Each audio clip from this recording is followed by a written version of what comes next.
War रुकवा दी पापा। मोदी जी ने वॉर रुकवा दी पापा, याद है ना।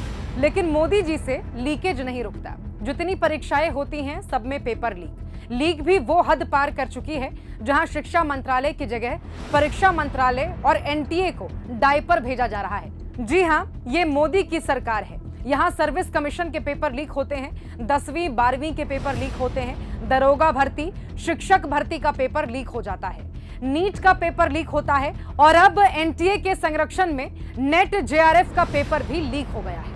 दूसरे देशों में वॉर रुकवाने वाले डंकापति की बेशर्मी है या उनके मंत्रियों की कामचोरी?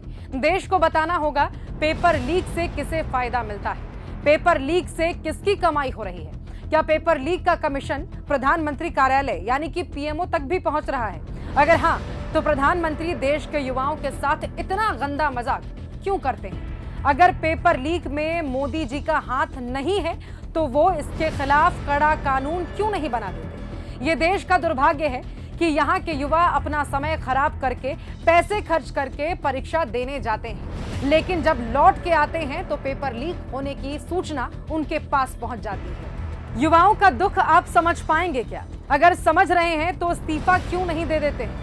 आखिर शिक्षा मंत्री में इतनी भी नैतिकता नहीं बची है कि वो लगातार हो रहे पेपर लीक से शर्मिंदगी महसूस करें। नीट में हुई इतनी बड़ी धांधली की जिम्मेदारी ले।